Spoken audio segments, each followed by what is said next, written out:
Hello दोस्तों, स्वागत आप सभी का एक नए वीडियो में। आज इस वीडियो में हम बात करेंगे व्यवहार बड़ा है या ज्ञान। बहुत समय पहले की बात है।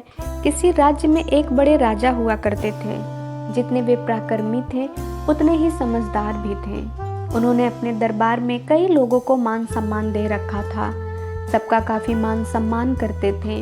इन सब में ज़्यादा सम्मान वे अपने राज्य के राजपुरोहित का करते थे। राजा राजपुरोहित को इतना सम्मान देते थे, इसका अंदाज़ा इसी बात से लगाया जा सकता है कि जब भी दरबार में पुरोहित जी आते थे तो राजा सम्मान में खड़े होकर उनका स्वागत करते थे और तब तक खड़े रहते थे जब तक पुरोहित जी अपने आसन पर आकर बैठ नहीं जाते।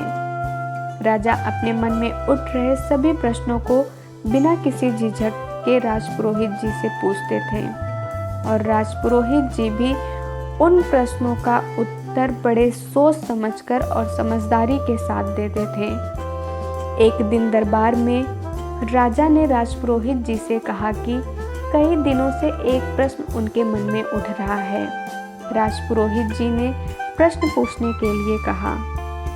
राजा ने बताया कि जैसा कि एक प्रश्न मुझे कई दिनों से परेशान कर रहा है, मुझे ऐसा उत्तर मिले जिससे मुझे संतुष्टि मिले। इसका जवाब सिर्फ आप ही दे सकते हैं। राजा ने प्रश्न पूछा, व्यवहार बड़ा है या ज्ञान? राजपुरोहित जी प्रश्न सुनकर परेशान हो उठे। ऐसा नहीं था कि उनको उत्तर पता नहीं था, बल्कि वे ये सोच रहे थे कि कैसे राजा को सरल शब्दों में समझाया जाए। राजपुरोहित जी राजा से कुछ दिनों का समय मांगा ताकि वे कोई तरीका ढूंढ सके जिससे राजा को आसान शब्दों में समझाया जा सके और उनको संतुष्टि मिले। राज दरबार खत्म हुआ। राजपुरोहित अपने घर आ गए, लेकिन वे चिंता में रहने लगे। उनको समझ में नहीं आ रहा था कि राजा के प्रश्नों का उत्तर कैसे दिया जाए। 2-3 दिन बीत गए, लेकिन राजपुरोहित अभी भी इसी चिंता में थे। ना ही ठीक से सो पाते, ना ही खा पी पा रहे थे। उनकी पत्नी यह सब देख रही थी। फिर पत्नी ने राजपुरोहित जी से उनकी परेशानी का कारण पूछा। राजपुरोहित ने सारी समस्या अपनी पत्नी से कही। उनकी पूरी बात ध्यान से सुनने के बाद उनकी पत्नी ने उनको एक उपाय बताया कि अगर आप ऐसा करेंगे तो राजा को उत्तर समझ में भी आएगा और उनको संतुष्टि भी मिलेगी। राजपुरोहित जी अगले दिन राजमहल गए। वह सीधे ही राज्य के खजाने के पास पहुंचे और खजाने से 2 मोती चुरा लिया। इनको ऐसा करते सिपाही ने देख लिया। सिपाही को अपनी आंखों पर विश्वास नहीं हुआ। उसने सोचा कि शायद उसको भ्रम हुआ है, क्योंकि राजा के इतने खास राजपुरोहित चोरी नहीं कर सकते। ऐसा कोई भी मान नहीं सकता कि राजपुरोहित जी चोरी कर सकते हैं। उनके एक बार कहने से ही राजा उनको बड़ी मात्रा में धन दौलत दे देते। अगले दिन राजपुरोहित फिर खजाने से 2 मोती चुरा लाए और फिर से सिपाही ने उनको ऐसा करते देख लिया।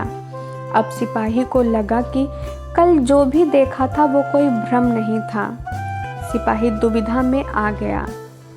कोई दूसरा व्यक्ति होता तो तुरंत उसे पकड़कर सजा दे देते, लेकिन ये राजा के खास राजपुरोहित थे और सिपाही जितना राजपुरोहित जी को जानता था वो बहुत भले आदमी हैं। जरूर उनके ऊपर कोई मुसीबत आई होगी जो वो ऐसा कर रहे हैं। यह सोचकर सिपाही ने कोई प्रतिक्रिया नहीं दी। लेकिन जब 2-3 दिनों से यही घटना दोहराई जा रही थी, तब सिपाही ने अपने धर्म को निभाते हुए इस चोरी की खबर राजा को पहुंचा दी।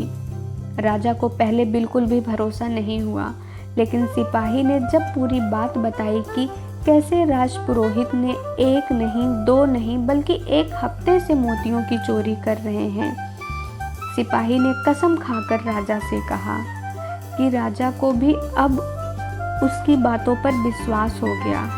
अगले दिन राजपुरोहित जी दरबार में आए तो राजा ने ना ही उनका स्वागत किया और ना ही अपनी जगह से खड़े हुए। राजा ने राजपुरोहित से पूछा, क्या आपने खजाने से मोतियों की चोरी की है? राजपुरोहित ने कहा हाँ, और सारे मोती राजा के सामने रखते हुए कहा कि लीजिए, ये सारे मोती जो मैंने चुराए हैं। राजपुरोहित का ऐसा व्यवहार देखकर राजा के साथ दरबार में बैठे सभी लोग दुविधा में पड़ गए। राजा ने राजपुरोहित से कहा कि अगर आपको ये लौटाने ही थे तो आपने चुराए ही क्यों? राजपुरोहित ने राजा से माफ़ी मांगते हुए कहा कि मैं चोर नहीं हूँ। मैंने ये सब इसीलिए किया क्योंकि कुछ दिन पहले आपने मुझसे एक प्रश्न किया था, उसका संतुष्टिपूर्वक उत्तर मिले इसलिए मैंने ऐसा किया। जैसा कि यहाँ उपस्थित सभी लोगों ने देखा कि आज महाराज ने ना ही मेरा स्वागत किया, ना ही पहले की तरह मुझे मान सम्मान दिया, जबकि अभी भी मेरे पास उतना ही ज्ञान है।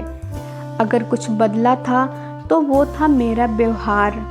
इससे यही साबित होता है कि आपके पास क्या है, कितना भी ज्ञान हो, अगर आपका व्यवहार उतना अच्छा नहीं है तो सब व्यर्थ है। इसलिए व्यवहार सबसे बड़ा है, ज्ञान नहीं।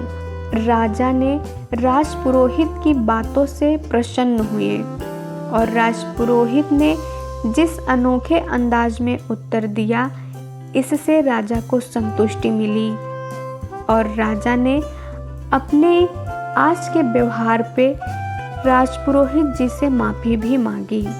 उन्होंने राजपुरोहित से माफ़ी मांगी और उन्हें एक बड़ा इनाम दिया। इसी तरह के वीडियो देखने के लिए आप हमारे चैनल को सब्सक्राइब करें। धन्यवाद।